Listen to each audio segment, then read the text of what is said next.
My name is Ethan James, and I am 42 years old. For half my life, I've understood that a secret isn't just something you don't tell. It's a living thing, a weight you carry in your bones until the day you either bury it or it buries you. The warden, a man who built an empire on secrets, learned that lesson the hard way, in the silence of a crumbling cell block, when his entire world came crashing down around him. Before we dive into the secret I've carried for all these years, please take a second to subscribe to the channel, hit the like button, and drop a comment below guessing what the final twist will be. Now, where were we? The warden's laugh, a sound of pure, unadulterated mockery, was the first tremor before the earthquake. It echoed off the cold steel and stained concrete, a performance for his court of sycophants. But he wasn't laughing an hour later, not when I showed him the one thing, the single piece of my past that would act as the key to unlock every skeleton in his closet and bring his whole rotten kingdom to its knees. I have walked the line as a corrections officer for 20 years. 20 years in the belly of the beast. And this is the story of how I confronted a tyrant, not with force, but with a memory he thought was long dead and buried. It all truly began the moment the prisoners mocked me. It wasn't the usual taunting, the background noise of a life spent behind bars. This was different. It was a symphony conducted by an invisible hand, a calculated assault aimed directly at me, the American officer they thought they could shatter. Their laughter wasn't just a random outburst, it was a challenge, a message delivered on behalf of the king. But they, and the warden pulling their strings from his polished office, made a single, fatal miscalculation. They assumed I was just another guard. They underestimated who my father was, and in doing so, they underestimated me. I've spent 2 decades of my life breathing the recycled metallic air of the American correctional system. That's over 7,000 days navigating the tense, explosive, and soul-crushingly monotonous world behind bars. Every single day is a battle of wills, a tightrope walk between maintaining a fragile authority and simply trying to survive until your shift ends. The stage for this daily drama was Northwood Correctional Facility, a grim, forgotten fortress of gray stone and rusted iron, tucked away in a corner of the country that society pretends doesn't exist. It wasn't merely a prison, it was a fiefdom, an isolated kingdom with its own set of laws, and it had a king who ruled with absolute power.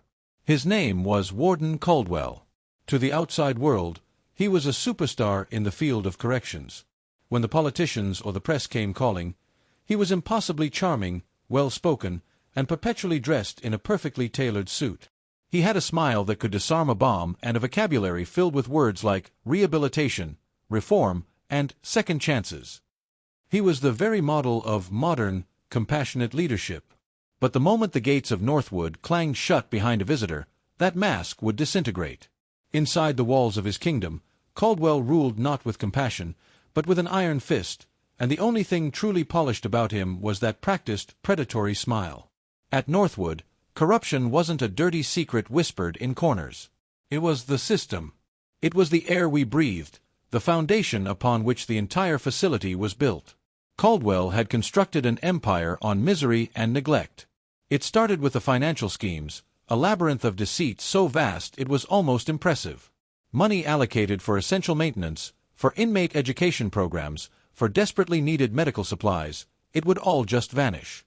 It would flow into a dizzying maze of shell companies and fraudulent invoices, disappearing from the state's ledgers and reappearing in offshore accounts. The roof in C Block, for instance, had leaked for years. A steady, rhythmic drip of brackish water fell into a collection of filthy buckets, a constant, maddening reminder of the facility's pervasive decay. That sound, drip, drip, drip, became the metronome of our despair. Yet, on the books, according to the contracts Caldwell signed, that roof had been completely replaced and warrantied 3 separate times. Then there was the abuse of power, which was far more personal and insidious. Caldwell cultivated a loyalist crew, a clique of officers who were handsomely rewarded for their brutality and, more importantly, for their silence. They were his personal enforcers, his Praetorian Guard. They operated outside the rules because they answered only to him. An inmate who stepped out of line didn't just get a disciplinary report. They would disappear into the black hole of solitary confinement for weeks, sometimes months, with no paper trail, no due process. An officer who started asking too many questions, they'd suddenly find themselves on the permanent night shift in the most dangerous block, a punishment that was both a threat and a setup. Or, they'd find themselves the subject of a bogus internal affairs investigation, their career systematically dismantled from within. Everyone knew the unspoken rules. Keep your head down, your mouth shut, and collect your paycheck. Step out of line, and Caldwell would not just fire you. He would crush you, using the very system you were sworn to uphold. He was a master puppeteer, expertly playing officers and inmates against each other, ensuring that no one could ever trust anyone enough to form a coalition and fight back. I was caught squarely in the middle of this sprawling web of decay. My job was to manage the fallout from Caldwell's reign of corruption. I had to enforce rules I knew were a complete joke, to maintain an order that was fundamentally unjust, and to protect a system that only served to protect the man enthroned at the top. The atmosphere among the staff was a toxic cocktail of fear, resentment, and profound cynicism. We were all trapped, inmates in our own blue uniforms. Most of the officers were good people, or at least they had started out that way. But they had families to feed, mortgages to pay. They saw what happened to the ones who spoke up. They saw good officers get transferred to dead-end posts, get fired on trumped-up charges, or worse, get set up for an accident on the yard. We all heard the story of an officer named Miller. He was a young kid, fresh out of the academy, idealistic and full of fire. He'd started asking questions about the commissary funds, noticing discrepancies in the accounts. A week later, a significant amount of contraband was found in his locker during a surprise inspection. He lost his job, his pension, his reputation. His whole life was incinerated overnight. That story, whether it was 100% true or a carefully crafted piece of propaganda, did its job perfectly. It kept the rest of us quiet. It kept us compliant. I felt utterly and completely alone. I got into this line of work for a reason that felt more and more like a bitter joke with every passing day. My father was a cop, a city detective named Frank James. He was a man with a moral compass made of unbendable steel, a man who believed in justice as an absolute. I grew up idolizing that conviction, and I wanted to follow in that path of service. I believed in the line between right and wrong. Northwood was the antithesis of everything my father stood for. It was a place where justice wasn't a principle. It was a product, bought and sold by the warden to the highest bidder. I was growing jaded, my idealism eroding day by day, becoming another cog in the very machine I had come to despise. Every morning, putting on that uniform felt heavier, not from the weight of the gear, but from the crushing weight of the compromises it represented. The tension inside those walls was a living, breathing entity, a low-frequency hum you could feel in the steel bars and the concrete floors. You could see it in the silent, hateful stares of the inmates and in the tired, empty eyes of my fellow officers. Northwood wasn't just a prison for the convicted, it was a prison for all of us. And Warden Caldwell held every single key. The day everything finally blew up started like any other Tuesday. The air was thick with that same old signature prison smell, a nauseating blend of industrial disinfectant, stale sweat, and simmering, undirected rage. I was on duty in B Block, a medium security wing where the tension was always just one wrong look away from boiling over. The spark that lit the fuse was an inmate named Rico, a small-time dealer with a big-time attitude, who, for reasons known to everyone, enjoyed the warden's unofficial protection. Rico moved through the cell block with a swagger that didn't belong to a man serving a 5 to 10. He was one of Caldwell's primary spies, trading gossip and information for perks, extra phone time, a better cell with a window, and most importantly, a free pass for his various rackets inside the walls. That morning, I caught Rico in the act of trying to strong-arm a new, younger inmate out of his weekly commissary items. It was a petty, ugly little moment of predation, the kind of thing that happens 100 times a day in a place like Northwood if you're not looking. But something about the raw terror in that kid's eyes just snapped a wire inside me. I was done. Done with the predators and the prey, done with the game, and done with the king who watched them fight from his gilded cage for his own amusement. I stepped in, broke it up, and wrote Rico up for intimidation and attempted theft. I confiscated the items he was trying to leverage. It was by the book. It was textbook procedure. It was the right thing to do. And in Caldwell's kingdom, it was a monumental mistake. About an hour later, as I was doing my rounds on the upper tier of the cell block, the performance began. It started subtly, a low chuckle from a cell on the far end. Then another joined in, a little louder. Then Rico's voice, sharp and clear, cut through the growing noise. "Hey, Officer James! Heard Warden Caldwell's got you writing love letters now." A wave of coordinated laughter rolled through the block, bouncing off the walls. It wasn't a random collection of laughs. It was a chorus, a rehearsed and unified sound. "Heard you're on the transfer list, Jimmy," another voice yelled out, the name a deliberate sign of disrespect. "Just like Miller. Better start packing your bags." "Hey, officer!" a third one shouted, his voice dripping with a fake, exaggerated concern. "You look a little stressed. The warden says you gotta learn to be a team player. It's for your own good." The words themselves were just noise, the typical taunts from bored and angry men. But the coordination, the precision of the attack, the sheer, brazen nerve of it, that was something entirely different. This wasn't just random heckling. This was a message. This was a public execution of my authority. They were openly mocking me, not just as a guard, but as someone who had dared to cross one of Warden Caldwell's favorites. They were repeating the exact same threats that officers whispered to each other in the break room. Transfer list. Team player. Just like Miller. They knew. The inmates knew the internal politics, the fears, and the pressure points of the guards.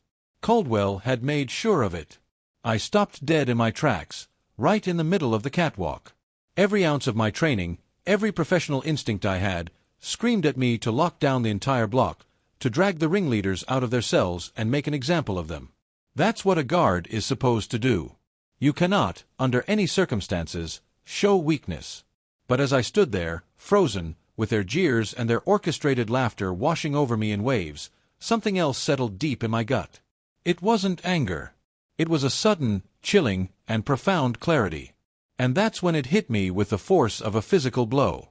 This wasn't about Rico. This wasn't even about me. This was a message, sent directly from Warden Caldwell himself, and delivered by his inmate choir. He was putting me back in my place. In front of the entire block, in front of the men I was supposed to control, he was demonstrating that my uniform, my badge, my so-called authority, it was all a complete illusion. The real power in Northwood was his, and his alone, and I had just committed the sin of challenging it. In that single, humiliating moment, something inside me broke. Or maybe it was forged. All those years of quiet complicity, of swallowing my disgust and cashing my paycheck, of telling myself I was just doing my job, it all curdled into a cold, hard, and unshakable resolve. I looked down from the tier at the sea of orange jumpsuits and sneering faces below. I didn't say a word. I didn't shout. I just met their eyes, one by one, letting them see the unnerving calm that had settled over me. Then I turned and continued my walk, my footsteps echoing in the sudden, uneasy quiet that followed my silence. They wanted to break me. Instead, they'd handed me a gift. They had shown me exactly how deep the rot went, how interconnected the corruption was. And in their attempt to humiliate me, they had given me the perfect cover. An officer who just got publicly neutered? An officer who looked weak, defeated, and broken? That's an officer no one would ever suspect was about to methodically plan how to burn their entire kingdom to the ground. The game had changed, and I was no longer playing by Warden Caldwell's rules. That night, sleep was an impossibility. The echoes of that laughter from the cell block just played on a relentless loop in my head. It wasn't an insult anymore, it was a declaration of war.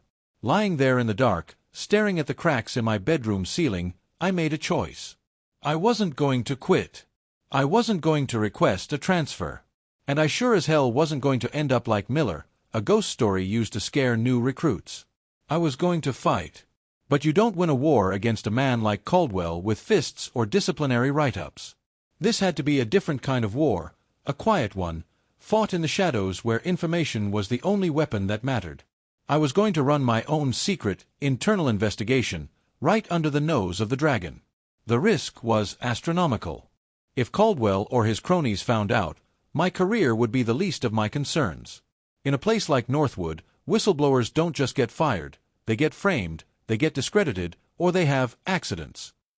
I had a family, a wife and a son, a mortgage, and almost 20 years invested in a pension I was counting on. I was putting all of it on the line, betting that I could outsmart a man who controlled an entire prison as his personal fortress. But the alternative, to keep my head down, to let the rot continue to eat away at everything, including my own soul, that was no longer an option. The mockery in B Block had burned that bridge. My first move was to embrace the role they had assigned me. I had to become invisible. I started playing the part of the defeated officer. I let my shoulders slump. I avoided making eye contact with the inmates who had taunted me. I stopped writing as many tickets, letting little infractions slide that I would have jumped on a month before. To my colleagues, I looked like a guy who had learned his lesson, who had been put in his place and decided to just ride out his time. To the inmates, I was a joke, a guard who had lost his nerve. This new persona was my camouflage. Nobody pays attention to a beaten dog. But underneath it all, I was a sponge. I started observing, listening, and connecting dots that I had willfully ignored for years. I started watching which specific inmates always got the coveted work details in the administration building, the ones that gave them access to offices and records. I noted which guards always seemed to get the cushy supply gate assignment, the prime location for contraband to flow in and out of the facility. I started keeping a secret log, a small, coded notebook that I hid in a false bottom I had built into my lunch cooler. Every night, after my shift, I would sit in my car a few blocks from my house and transcribe my handwritten, coded notes to a password-protected file on a tiny thumb drive that I kept taped to the underside of my car's dashboard. It started with small, seemingly disconnected things: delivery truck license plates, unusual inmate transfer dates, patterns in guard shift rotations. Alone, each piece of data was meaningless. But I hoped that, together, they would eventually form a map of Warden Caldwell's criminal enterprise. After a couple of weeks of this, I hit a wall. I was gathering ambient data, but I couldn't get close to the heart of the operation, the money. I knew I couldn't do it alone. I needed access to places I couldn't go, and I needed a second pair of eyes from someone who knew the prison's history. I needed an ally. But in Northwood, trust was a currency more valuable and far rarer than gold. The list of people I could even consider trusting was terrifyingly short. One by one, I ran through the roster of my colleagues in my head. Too loyal to Caldwell, too scared of his power, too dirty themselves, too incompetent. Then, one name floated to the surface: Peterson. Arthur Peterson was a ghost. He was 3 years from retirement, a grizzled old-timer who did his job with a tired, mechanical competence and said no more than 10 words a day. He'd been at Northwood for 30 years. He'd seen wardens come and go like seasons. I knew for a fact he wasn't in Caldwell's inner circle. Caldwell preferred younger, more ambitious men he could mold. Peterson was clean, but he was also profoundly cynical and detached, a man who had made a career out of not being noticed. Convincing him to risk his pension and his safety just before he crossed the finish line was a long shot, but it was the only shot I had. I caught him in the deserted employee parking lot at the end of his shift, as the sun was setting. "Art," I said, keeping my voice low and casual. "Got a minute?" He just grunted, not even breaking stride as he walked toward his rusted-out Ford pickup. "I'm tired, James. Whatever it is, it can wait until tomorrow." "It's about Miller," I said. That stopped him cold.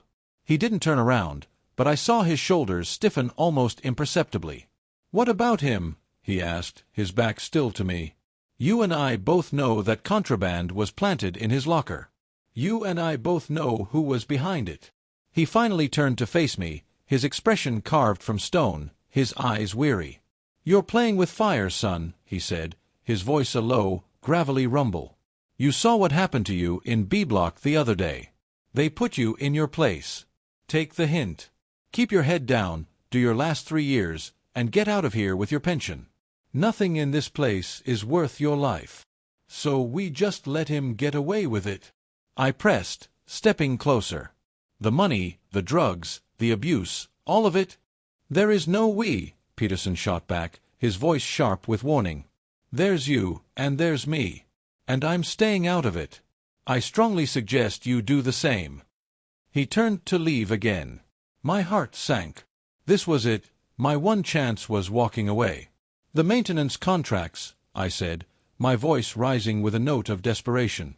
"For the roof on C Block." I checked the public records online. The company, Bridgewater Services, was founded 2 years ago. It has no other state clients. Its registered address is a P.O. box in a town 50 miles away.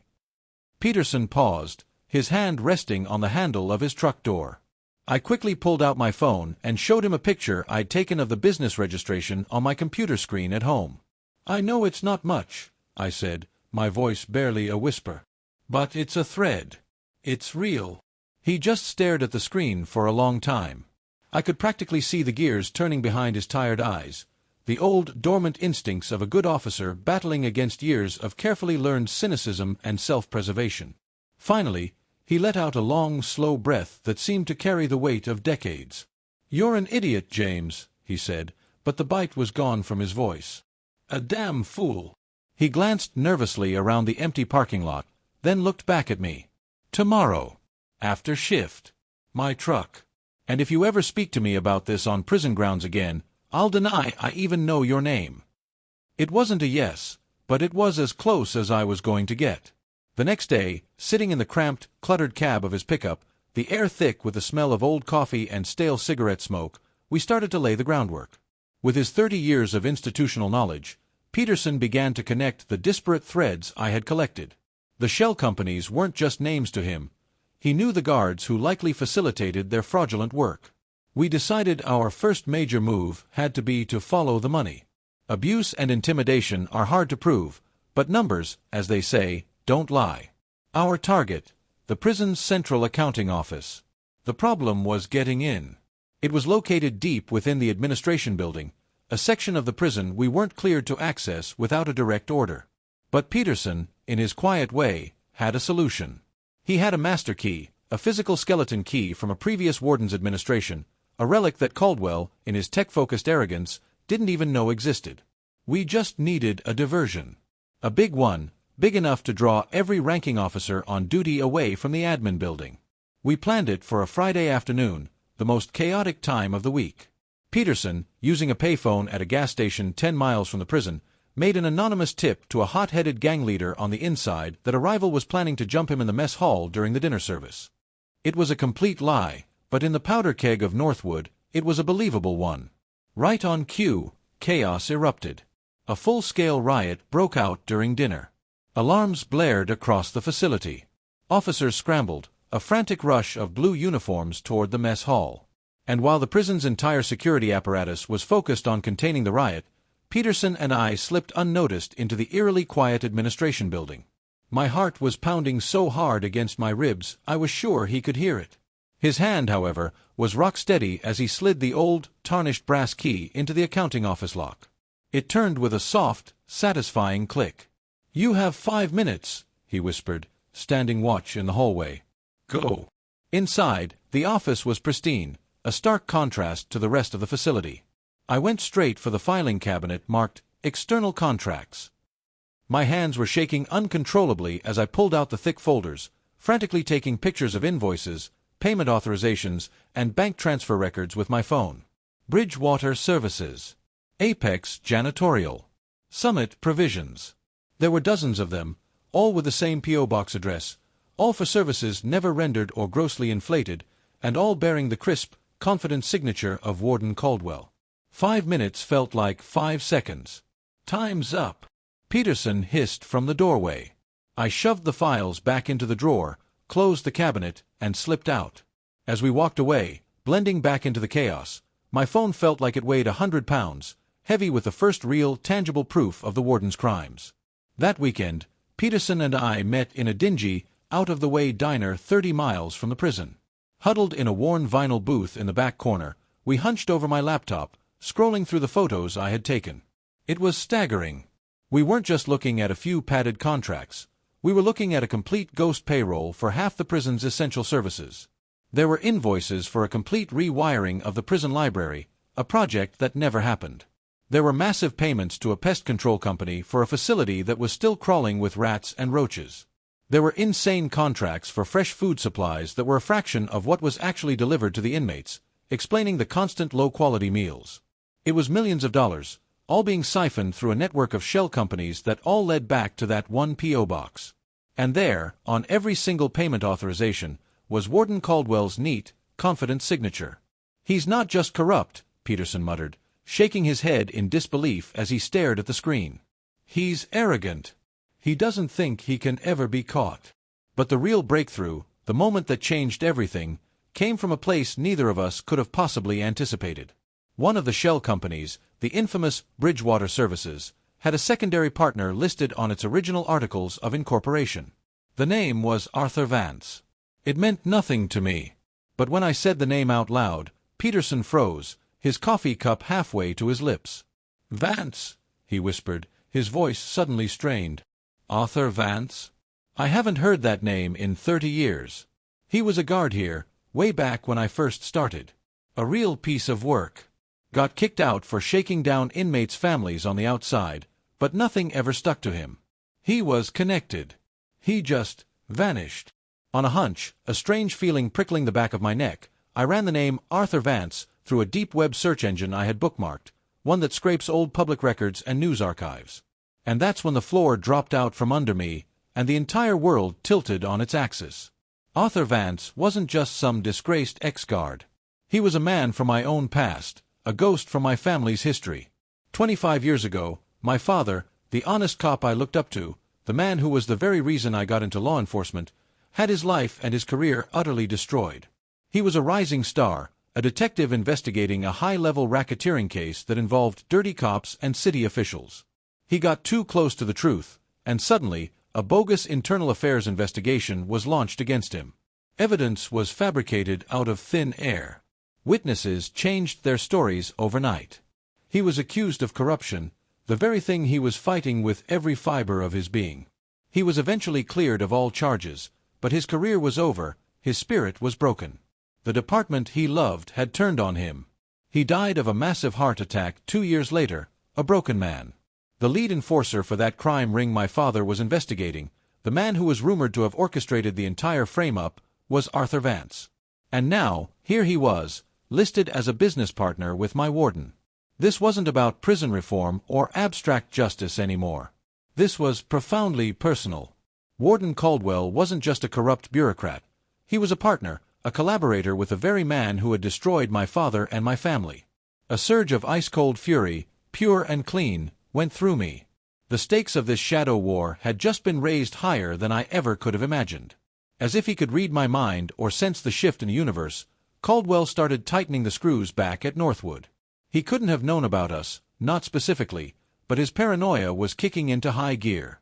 New, high-definition cameras appeared in hallways that used to be blind spots. Guard rotations became completely random and unpredictable, deliberately breaking up established teams and potential friendships.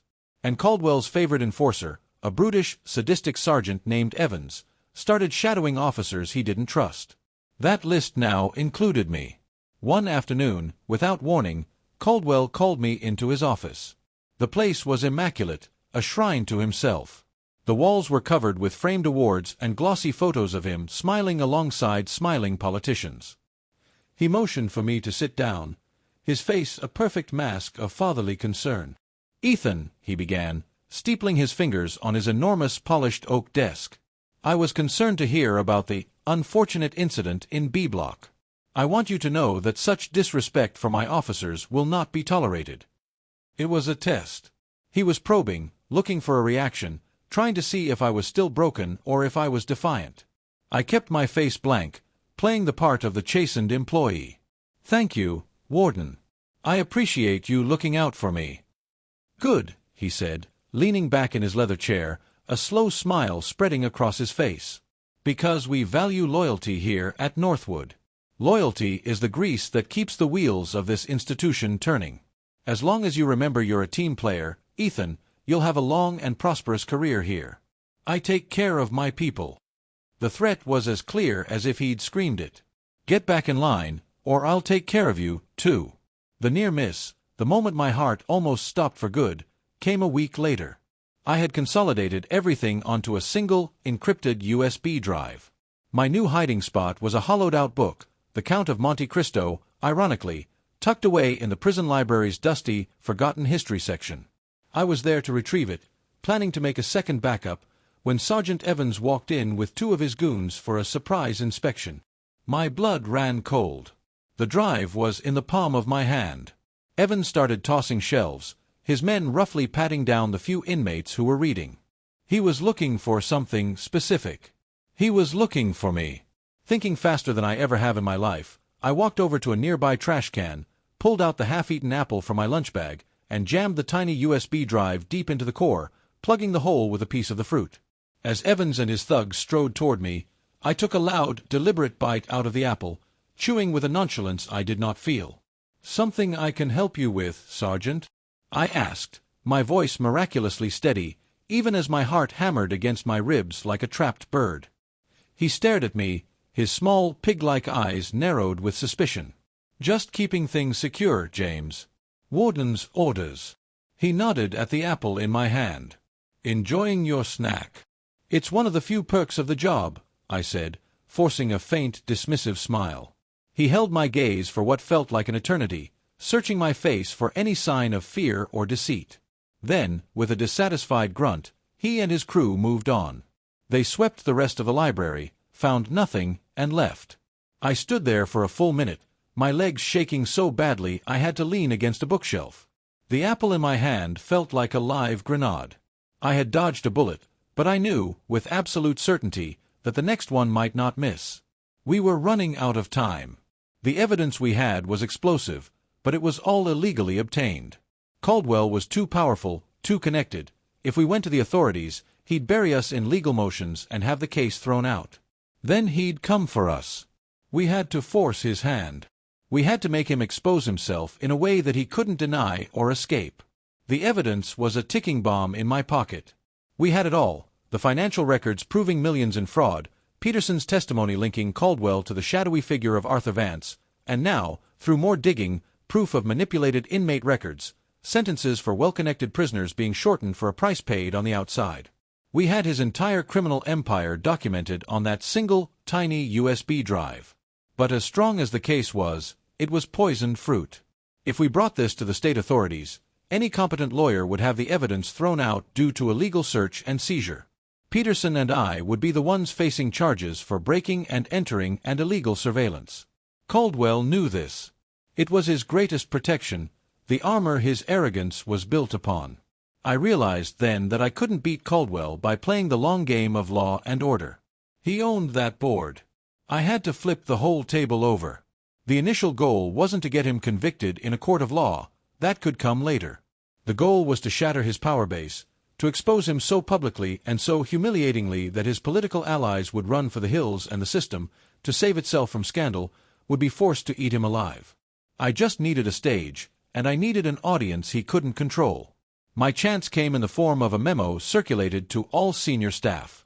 The state regional director of corrections, a man named Hemlock, was scheduled for his annual inspection tour in 2 weeks. These visits were usually a joke, a piece of political theater.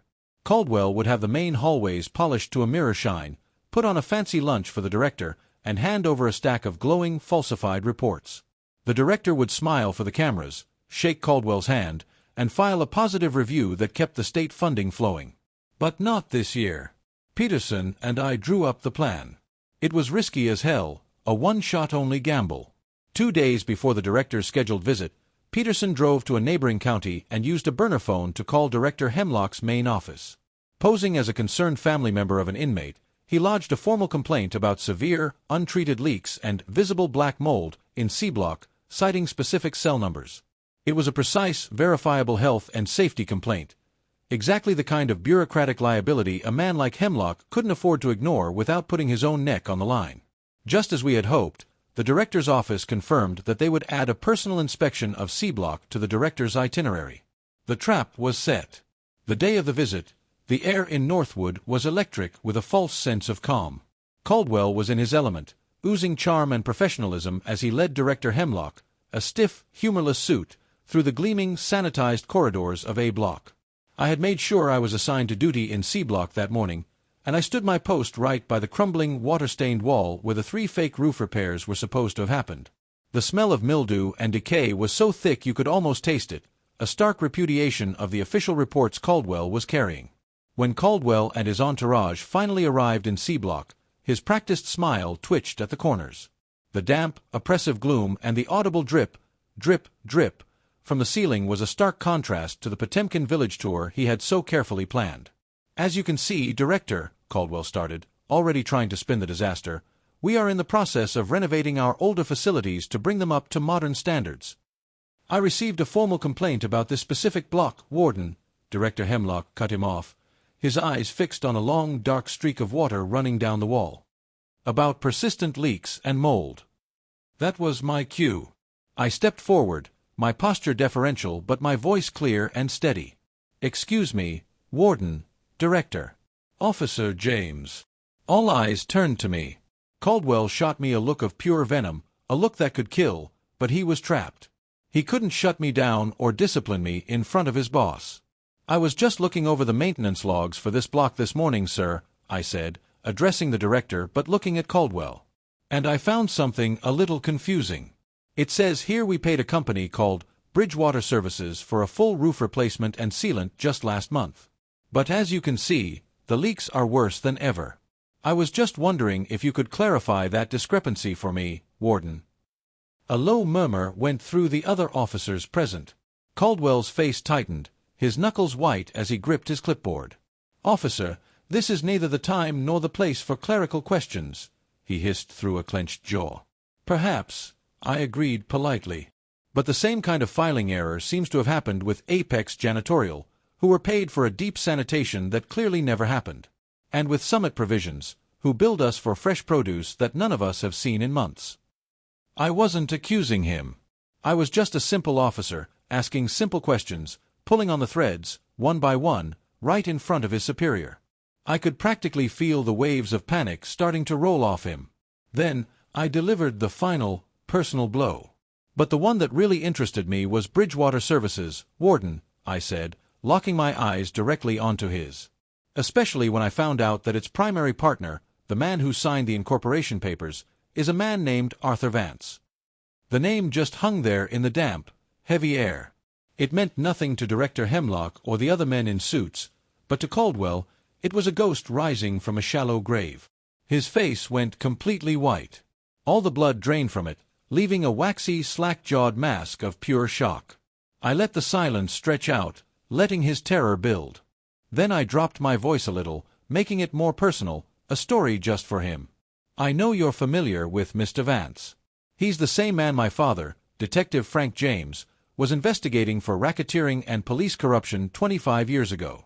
The same man who framed him and systematically destroyed his career and his life. I just find it to be a remarkable coincidence, Warden, that this man is now your primary contractor here at Northwood. Caldwell didn't move. He didn't speak. He just stared at me, his mouth hanging slightly open, his mind clearly reeling.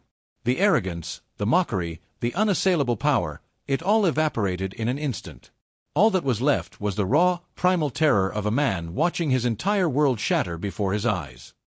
His eyes were wide, seeing not just me, an insubordinate officer, but the ghost of my father, the sins of his past, and the bars of a future cell all crashing down on him in this damp, decaying cell block he had ruled for so long. The king of Northwood was completely and utterly frozen. In the deafening silence, Director Hemlock slowly turned his gaze from my face to the warden's, his expression shifting from confusion to dawning horror and, finally, to cold, unforgiving fury. The king had just been dethroned. The aftermath was a quiet, bureaucratic explosion. Director Hemlock, a career politician whose entire professional life was built on avoiding scandals, now had the mother of all scandals blowing up right in his face. He acted with swift, brutal efficiency. "Warden Caldwell," he said, his voice like ice chipping from a glacier. "You will escort me back to your office, where you will tender your immediate resignation and await the arrival of the state investigators. You are on administrative leave, effective immediately." He then turned to me, his eyes sharp and calculating. "Officer James, you will come with me. You and I have a great deal to discuss." Within hours, Northwood was crawling with men in dark suits who didn't work for the Department of Corrections. State and federal investigators swarmed the prison with warrants, ready to tear it apart from the inside out. The first thing I did in Hemlock's temporary command center, Caldwell's old office, was hand him the USB drive. With a formal investigation now underway, launched by the director himself, my illegally obtained evidence was no longer poisoned. It was the official roadmap for the entire prosecution. Peterson was brought in and, with the promise of full immunity, he backed up every single piece of data. He was the key that unlocked it all, filling in 30 years of institutional history and context to my digital evidence. With Caldwell finished, the dam of silence that had terrorized the staff for a decade finally broke.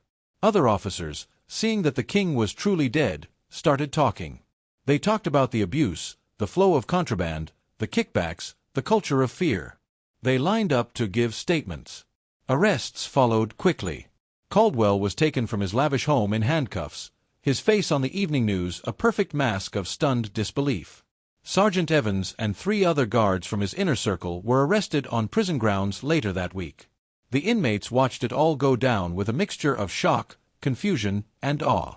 The day after Caldwell's arrest, I walked the tier in B Block again. The cells were silent.